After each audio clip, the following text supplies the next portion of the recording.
Welcome to another edition of Anthony T's Horror and Wrestling Show. I'm Anthony T. In this edition, there is no guest, so it's going to be a lot of me talking about various news items from both horror and wrestling, as I want to catch up on some of them that I missed, as I've spent the last two episodes going over the best of 2021.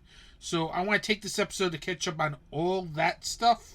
Also, I want to talk about something that's been really bugging me, I think personally, in the last couple of months, as I really pondered this question. Is the New England horror scene dead? Because literally, looking at the horror convention scene this year in New England, there's literally just 2 Monster Expo shows and CT Horror Fest. That's it. There's no major show in the New England area. As you see major horror shows happening in the New York, New Jersey area, you see that in Chicago, you see that in all the major areas. But in the New England area, where you have Boston as a major city, there isn't a major horror show in this area.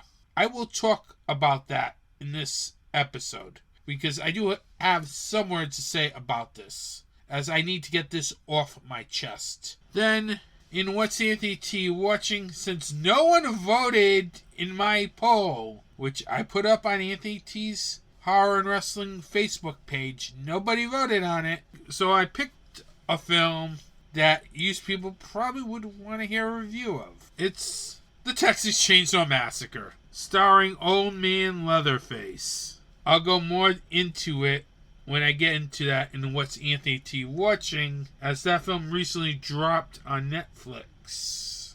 Let's start off with some horror news. Let's start off with the most talked about topic on the podcast: Jason Blum and Blumhouse Productions. Now, this is a film that I was not looking forward to, because seriously, Jason Blum puts out a ton of stuff. Some of it I don't want to watch, or I don't have the time, or it doesn't even look interesting to me. Case in point, the Firestarter remake. Now, when Jason Blum announced that he was doing a remake of Stephen King's Firestarter, I did not care about this film. Seriously. I didn't care about it because literally I did not think it needed to be remade, quite frankly. The original's good enough. But, and here's the thing that made me interested in this film all of a sudden. When they released the trailer for Firestarter, they announced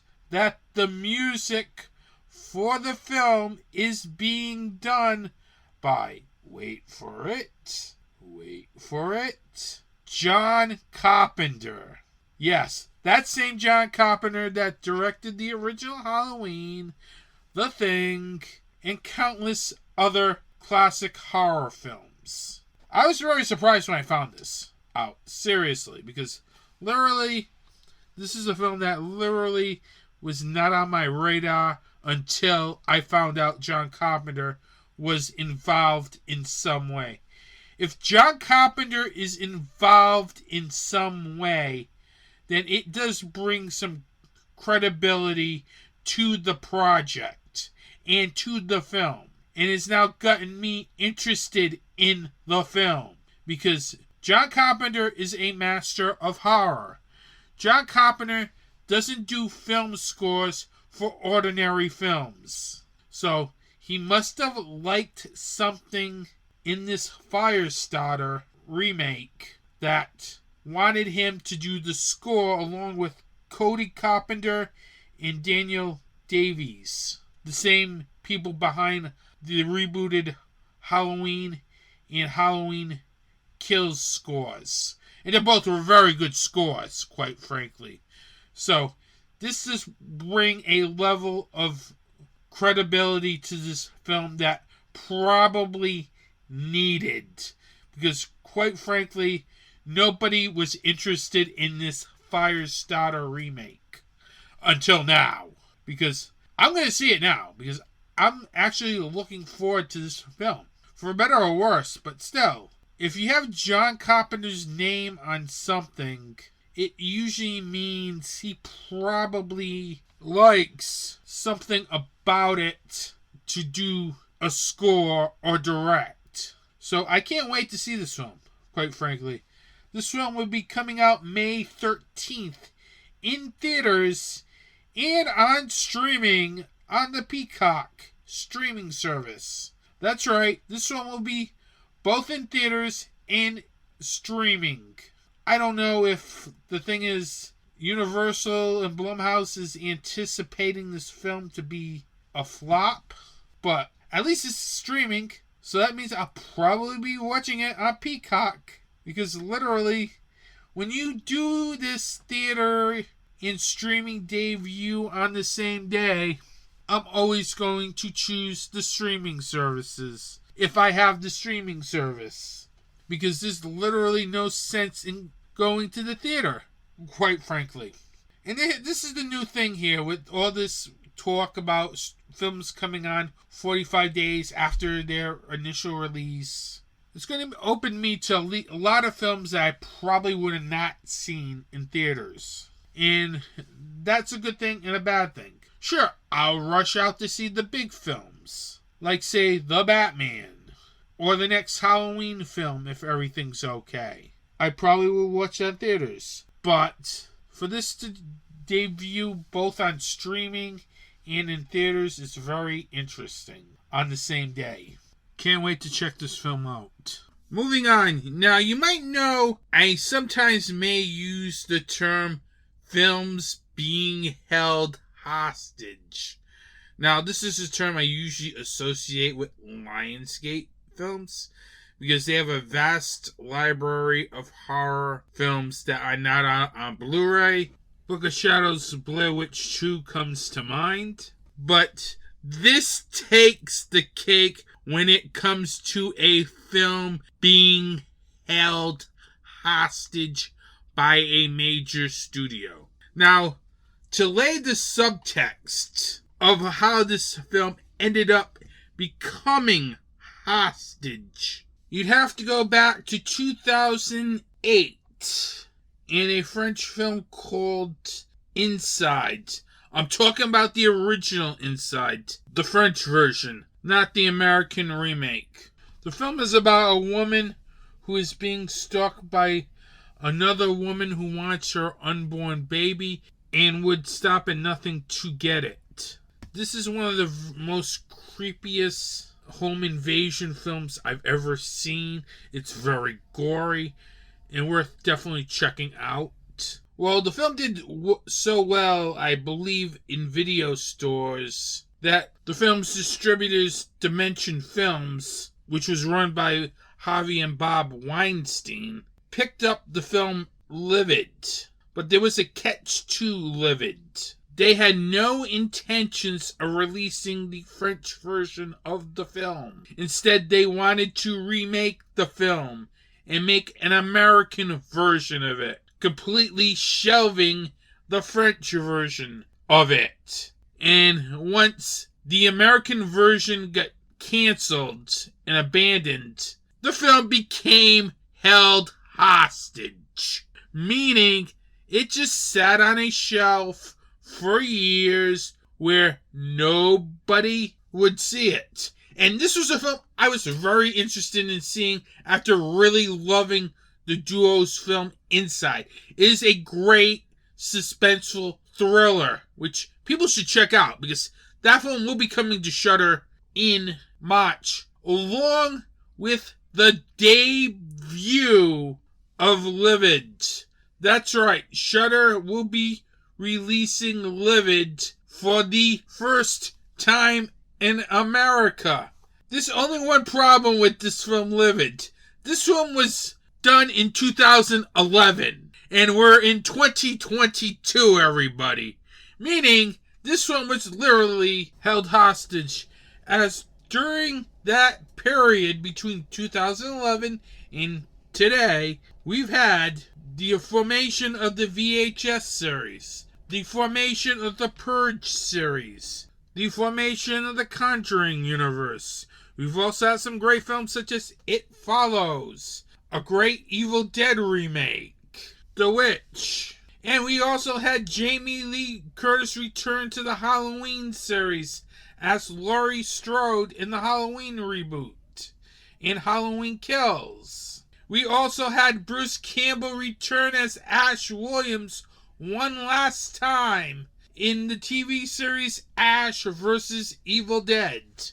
That's how long it's been since Livid was acquired by Dimension Films, until today, where it's going to be released on Shudder in March. If that doesn't tell you the definition of what a film held hostage means, I don't know what is. There's been a lot between 2011 and 2022, the length in which Livid has been held hostage. But I'm thankful it's finally getting a release. But still, I don't know why this film was held hostage for almost 11 years, literally. By the way, the Weinsteins held this film hostage for this long a period, it really killed the duo. Seriously.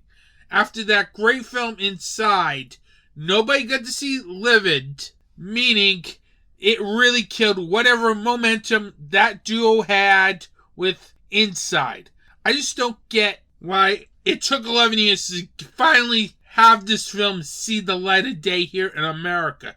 It was released everywhere else in the world, but thankfully, again, Shudder has come through. It's proof that Shudder is probably the greatest horror streaming service out there today. Seriously. As they're really doing a lot of great stuff on that channel, and it is really a horror film lover's dream. I know it's not perfect, doesn't have every great horror series, but still, to have these unearthed films coming to Shudder. We had it last year with The Amusement Park, and this year we're getting it with Livid. It just amazes me that we're starting to see films that I never thought I'd get a chance to see. Because I literally gave up on this duo. Seriously. I was very into this duo after a great first film. And now, after I see Livid, I don't know what to think. I don't like seeing films held hostage. And this is the problem when you hold off releases for way too long. But thankfully, it'll be on Shudder in March, as they have a great French film lineup coming in March, including Busto and Maury's Inside. You also have the French version of Martyrs, Frontiers, and more. Shudder is just a great streaming service. Can't wait to check out Livid. Finally, in horror news, Paramount Pictures recently announced a bunch of Quiet Place news. That's right. Between episodes, they announced not one piece of Quiet Place news, but two pieces of A Quiet Place news. First off, they released that there is a spin-off film in the works for A Quiet Place.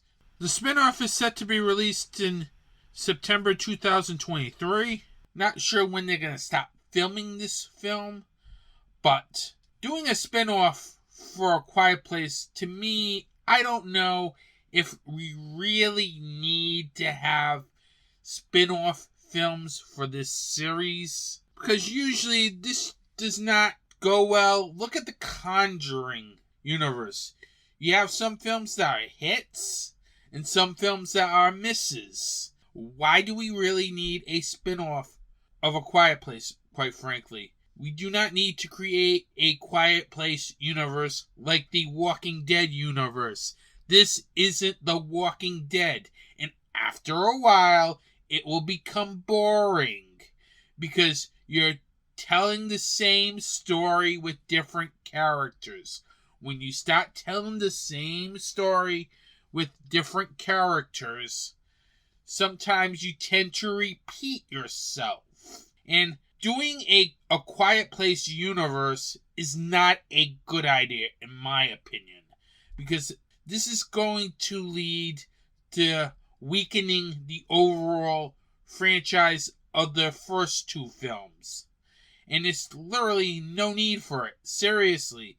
There is absolutely no need for a Quiet Place spinoff.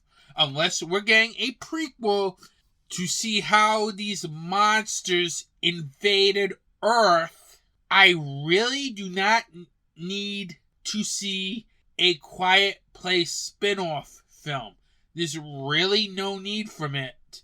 If you watch the first two films, there's literally no reason for a spinoff of this franchise. Unless you're going to have a spinoff be the prequels, there is no need for a Quiet Place universe. You're going to run into the same traps as the Conjuring universe, and you're going to run into the same traps in the Walking Dead universe. Because after a while, everything's just going to become repetitive. It's just like insert different characters, same story. So, unless this is a prequel, I don't know how this is going to work. Seriously. At least with The Conjuring, you have all these different stories you can tell. With all these urban legends. Because, seriously, I don't see how a Quiet Place spinoff is going to work unless it's a prequel. Meaning, the beginning of the whole reason why the world's gone chaotic in that series. Now let's move on to A Quiet Place Part 3. As recently, The Hollywood Reporter reported that A Quiet Place 3 will be arriving in theaters sometime in 2025. That means a good 3 years away. So that means we're probably getting a time jump from A Quiet Place 2 to A Quiet Place 3, which would be interesting. Because my theory on this is there probably will be a time jump from A Quiet Place 2 to A Quiet Place 3. Because I would find it very hard for it to pick up from A Quiet Place 2, considering that was released in 2021, and the next film will be released in 2025.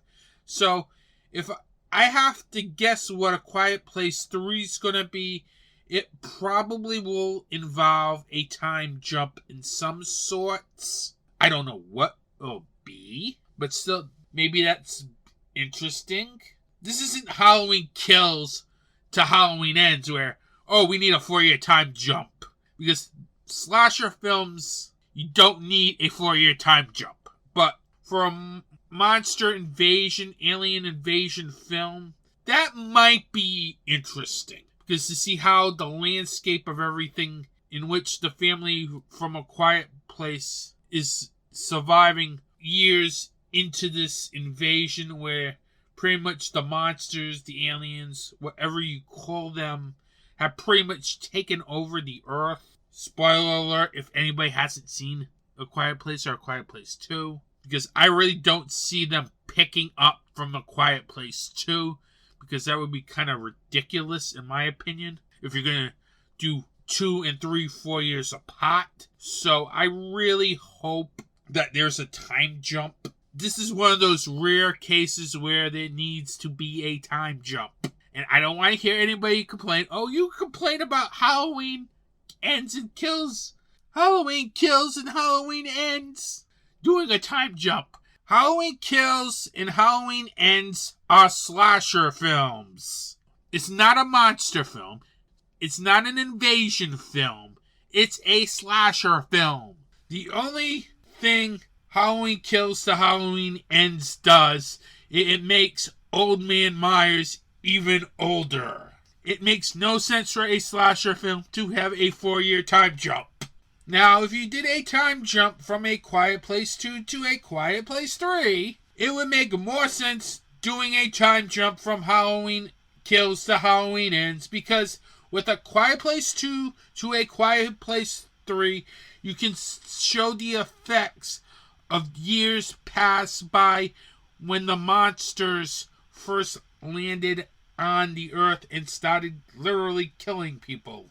And this family struggling to survive through the years. So, A Quiet Place 2 to A Quiet Place 3, if they're gonna go 4 years between films, it is absolutely necessary that there is a time jump between films. And with that, that's horror news.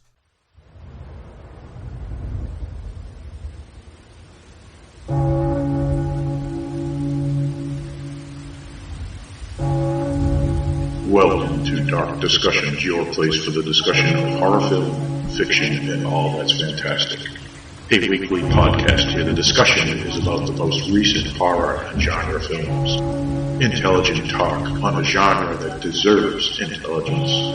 A conversation between co-hosts discussing not only the film, but also the connotation that the directors and screenwriters are trying to articulate. When you want more than a review, listen to Dark Discussions.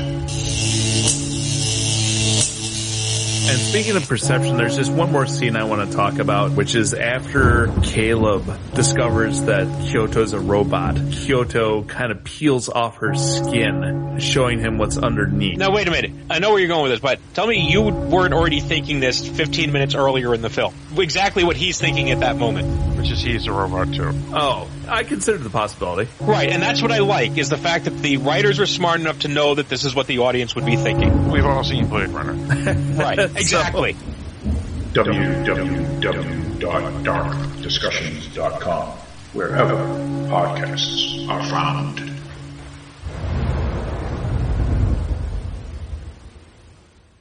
Welcome back. In wrestling news, pretty much the biggest news story between episodes is the fact that Cody Rhodes is no longer in All Elite Wrestling. This was confirmed by both Cody Rhodes and Tony Khan that Rhodes, along with his wife Brandy Rhodes, have left AEW. Cody Rhodes was last seen on the January 26th edition of Dynamite, where he lost the TNT Championship in a ladder match against Sammy Guevara, in which both TNT titles were hung up on the ceiling. That is a really great match. If you can try to find it somewhere on the internet. That piece of news really shocked me a lot, because I really thought Cody was a lifer in AEW, because the way WWE treated him first time around with Stardust. Remember that gimmick that Cody had in WWE? So that really was shocking to find out. And Brandy Rhodes was supposed to, I guess, start a program with Paige Van Zandt. As the last time Brandy Rhodes appeared on AEW television, she ended up getting attacked by Paige Van Zandt. So this makes it even more mind-boggling why, now that both Cody and Brandy are leaving, if they were going to try to start something with Brandy Rhodes and Paige Van Zandt, the MMA fighter, for those people who don't know. So this is surprising. What's even more surprising is there are major rumors that Cody Rhodes will be going back to WWE. And for me, this is a shocker. Seriously. If this is true, this is very shocking. Because the real reason Cody left was because of WWE and the whole Stardust gimmick. So this literally is shocking news. How do I think he would fare in WWE now? I don't know. Seriously. You never know anything with Vince McMahon. Seriously. Maybe he gets pushed to be a top star like Roman Reigns. Or maybe he gets thrown back to the mid-card where he was before he left WWE. I just don't know. But he has a lot of name value now compared to back then. So I would think WWE would put him in the main event scene. But this is WWE, everyone. They don't know what they're doing. Because Vince McMahon really pushes older people or people that really, who shouldn't be pushed. Seriously. You can only do Brock Lesnar versus Roman Reigns so many times. But again, look at, for example, this WrestleMania card. There's going to be a lot of part-timers having matches on that show. And maybe you're having two celebrities having matches as well, as there's rumors that Logan Paul and Johnny Knoxville will be having matches at WrestleMania this April. But if Vince backs up the Brinks truck, I can't blame Cody for taking the money. Seriously. If Vince is willing to overpay for Cody, then I don't blame him for taking the money. But here's the thing. I don't want to hear it from Cody when he complains again if he gets pulled down to the mid-card again. Because, dude, you took the money. Why are you complaining? For $5 million, I wouldn't mind sitting on the mid-card, quite frankly. But then, I hope nothing for the best for Cody. And then again, this could be all a major work like some people think. Me, probably not.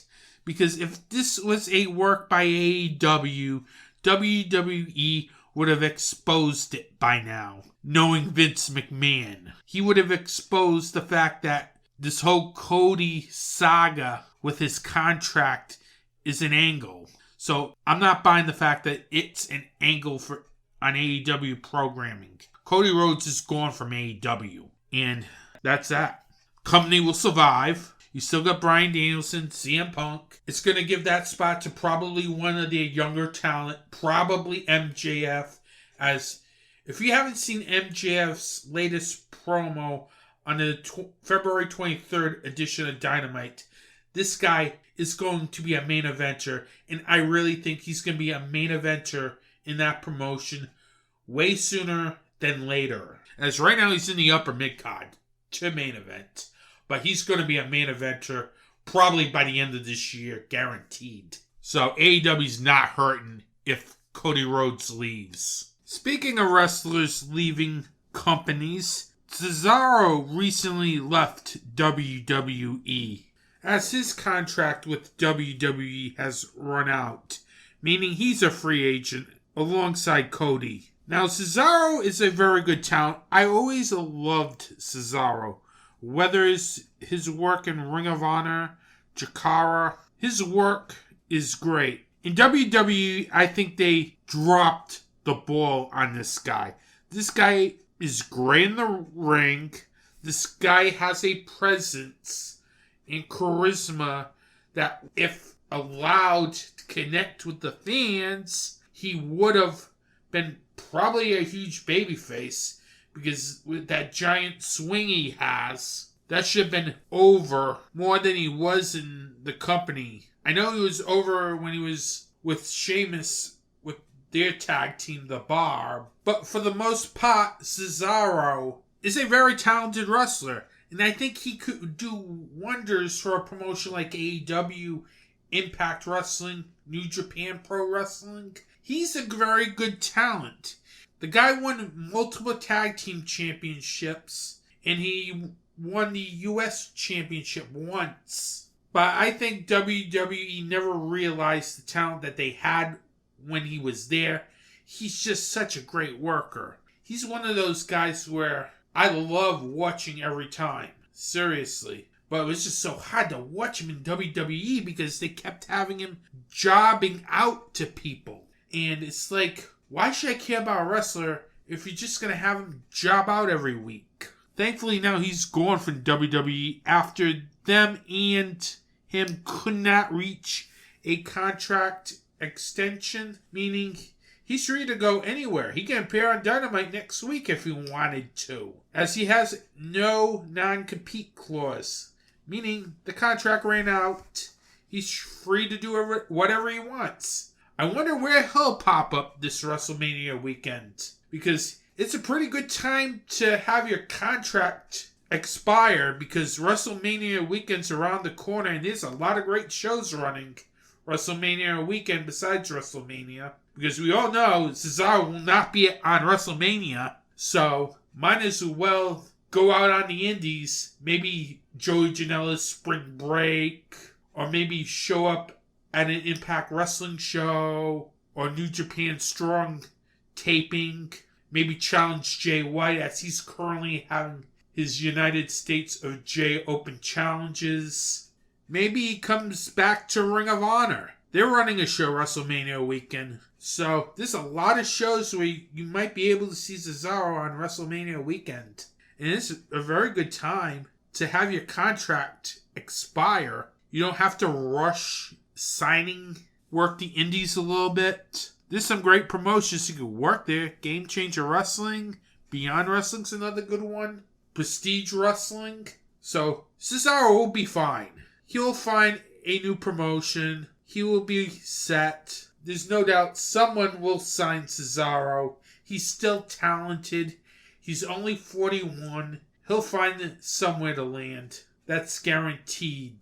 But it's sad that WWE really wasted his talents on the main roster, as he could have been a star there, seriously. Then you can say that about pretty much half the roster in WWE that have been released in the last year or two. Speaking of Ring of Honor, which I just mentioned ago, they recently announced the first 5 people to be inducted to the Ring of Honor Hall of Fame. They are the Briscoe brothers, Bryan Danielson, Samoa Joe, and CM Punk. Those are great names to start off that promotion's Hall of Fame, as those 5 individuals are what Ring of Honor is.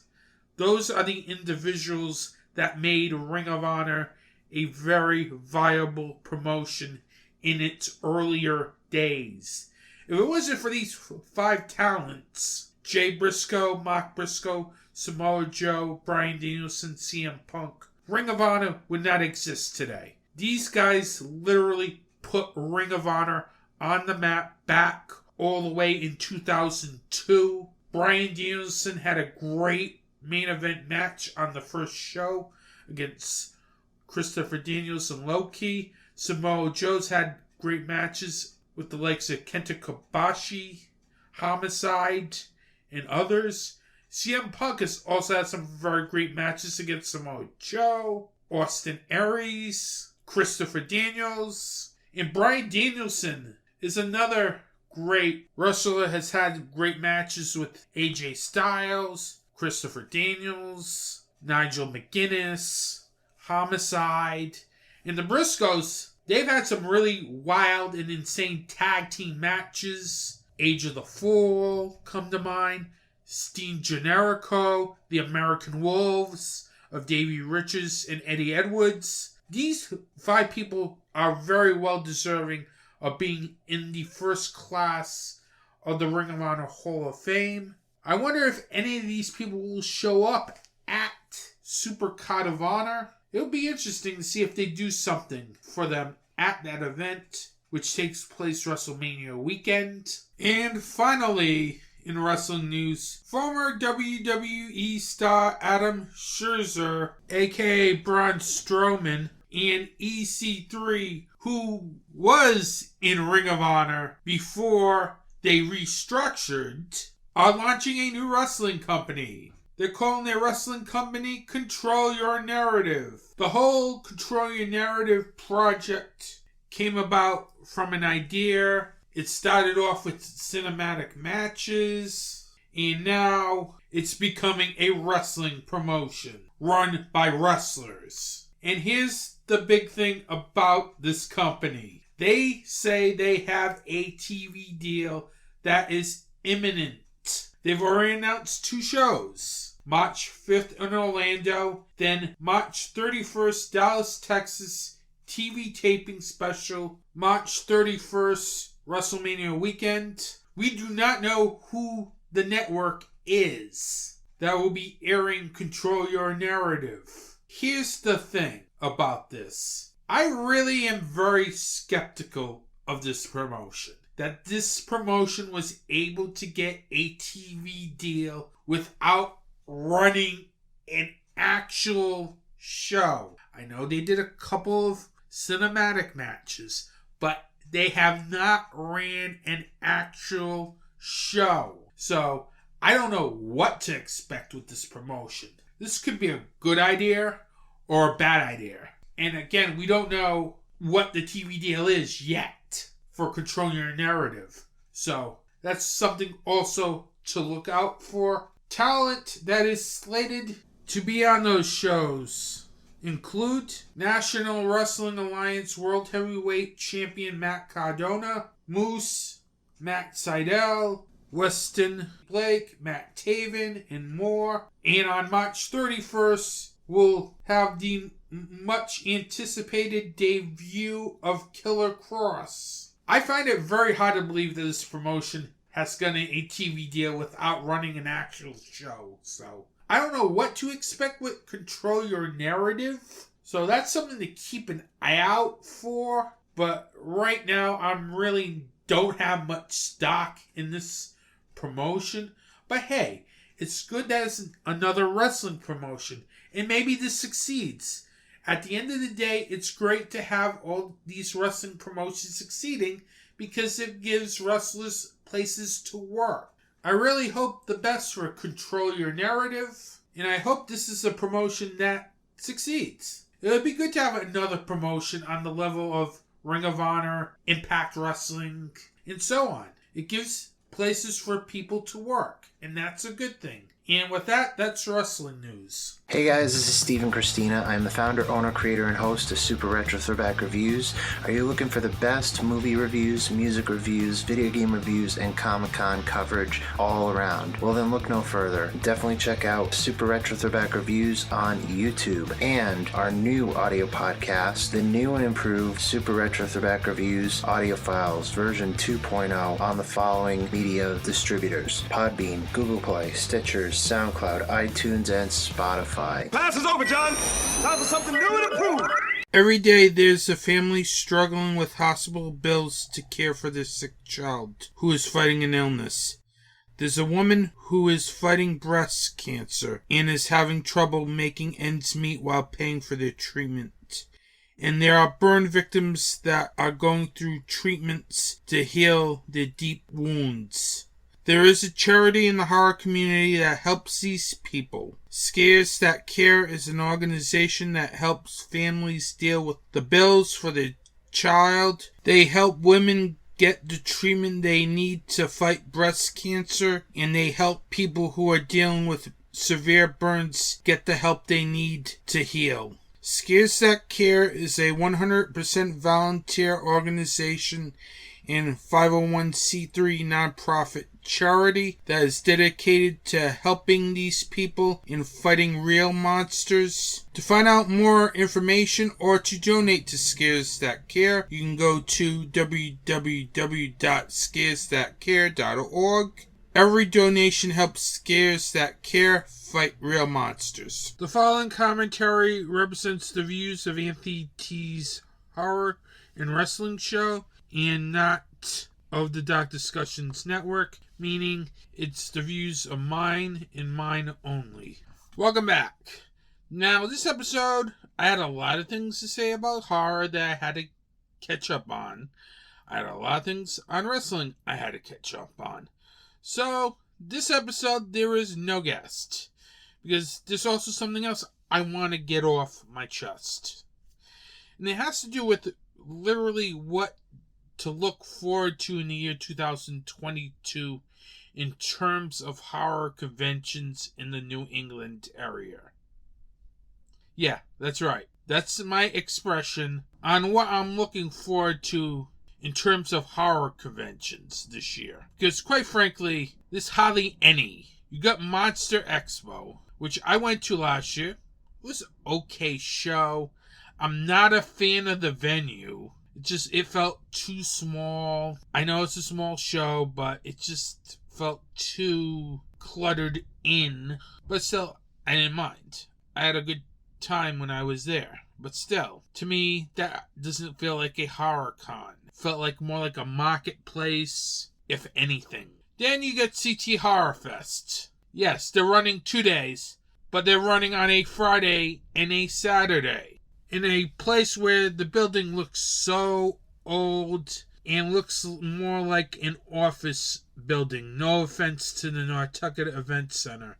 Is not a good place. I'm sorry. It feels old. It doesn't feel like that convention atmosphere you would get, say, at a Scaricon or at a hotel-like convention. And that's it for our conventions this year, as of now. It really starts to make me think, is there really a horror scene in the New England area? I know PVD Horror does stuff. Don't get me wrong. I know they're around. But I don't see much of a horror scene. Especially from the southeastern New England area. Up north in Boston, you don't see any horror conventions at all. Why, I don't know. Because Boston would be a good place to run a horror convention.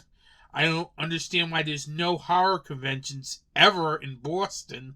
Seriously, it is a great place to run one. I don't understand why nobody has taken the chance to run a horror convention up in Boston. That would be a great place for a horror convention. It's in the big city of Boston. You get a lot of people there.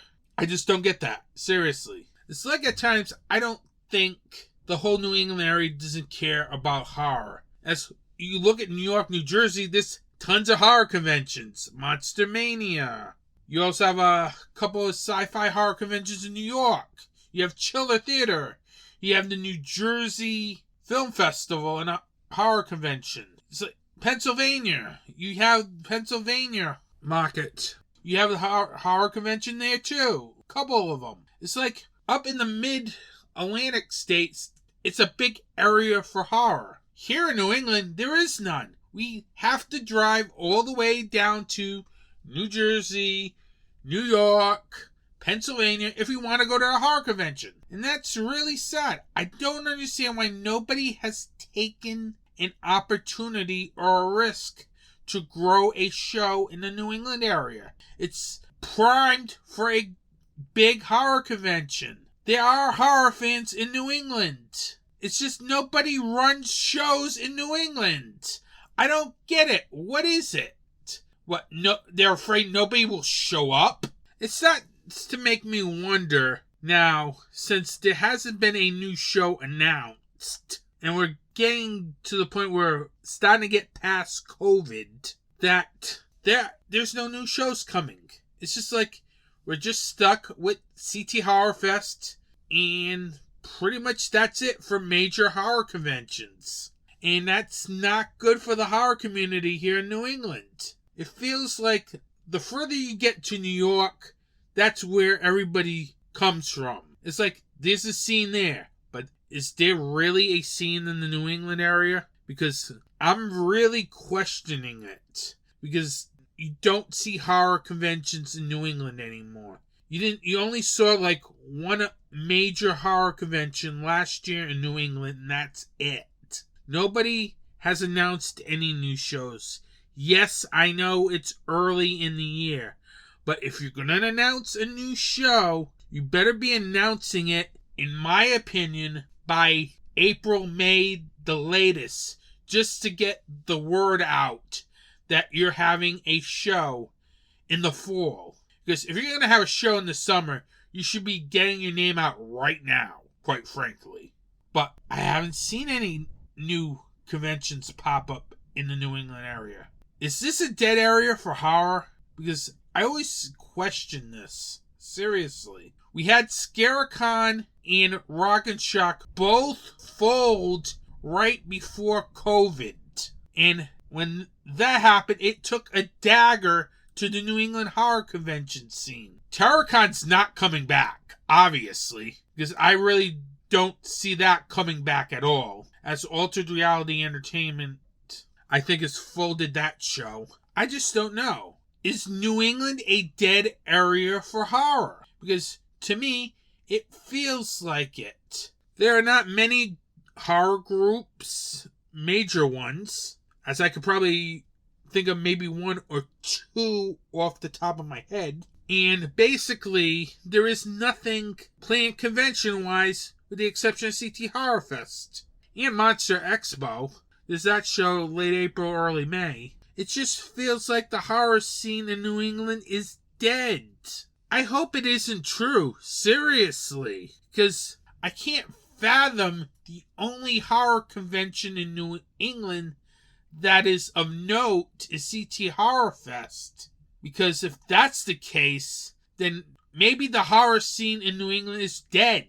Maybe COVID took out the New England horror scene, as you don't see anybody trying to start conventions, since everything's pretty much opened up again. Seriously. There are days where I feel like the horror scene in New England is dead, quite frankly.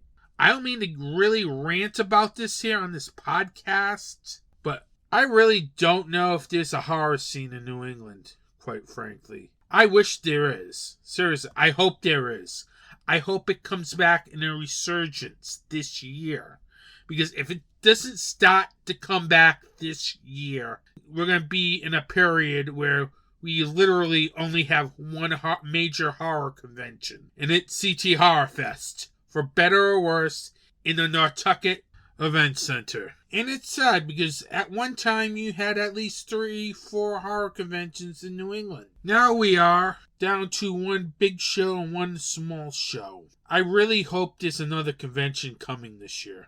Seriously. Because CT Horror Fest can't be the only major convention in New England.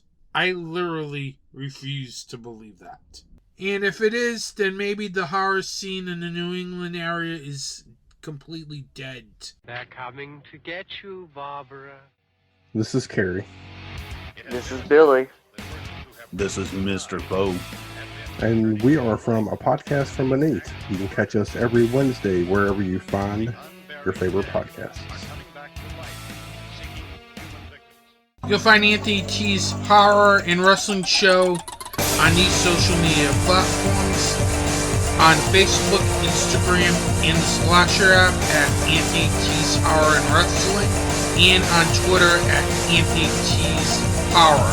You'll find new episodes on DarkDiscussions.com, major podcast providers, and YouTube.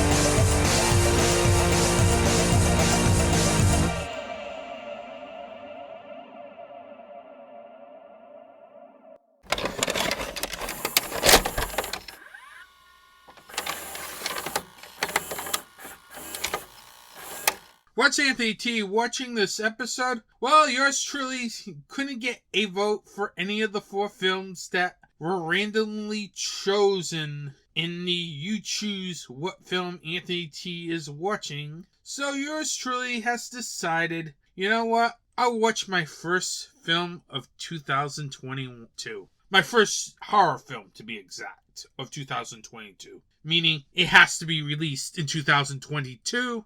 And the film is the highly anticipated Texas Chainsaw Massacre, starring Old Man Leatherface. Yes, Old Man Leatherface. Now, before I get into Texas Chainsaw Massacre, I would like to let everyone know that this film was shot in Bulgaria. Meaning, this film technically should be called the Bulgarian Chainsaw Massacre. Because this film was shot in Bulgaria and nothing looked like Texas in this film. No offense. But since this film is shot in Bulgaria and the fact that it's on Netflix, yours truly has decided to see this film. Because, well, it's an anticipated horror film, first of all.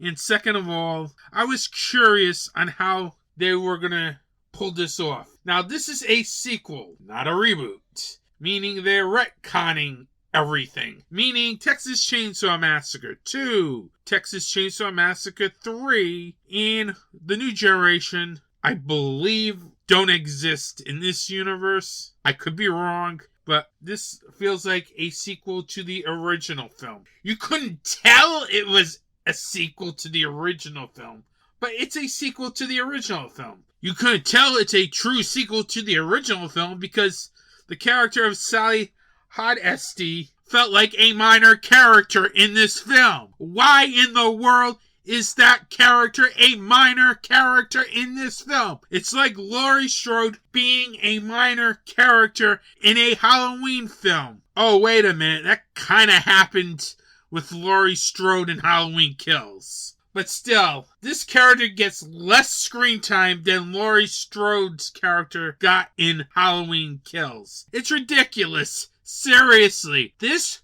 film should have been centered around Sally Hardesty, not a bunch of millennials. Why did they go with this route? I knew they would go in this route, but I would have hoped they gave Sally Hardesty more screen time in this film because she's an essential character to the original Texas Chainsaw Massacre film. In this film, she might as well just be another character, quite frankly, as this film was just made with the intent of having Leatherface kill a bunch of millennials. Seriously. The screenplay is bad. This film is only 81 minutes. Why the hell is this film 81 minutes? They could have spent more time maybe building up Sally Hardesty. That would have been nice. But instead, they don't. They spend most of the time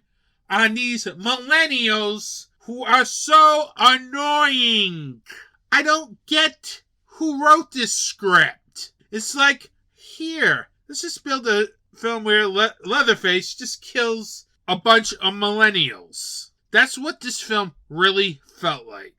Don't get me wrong. The kill scenes in this film are very good.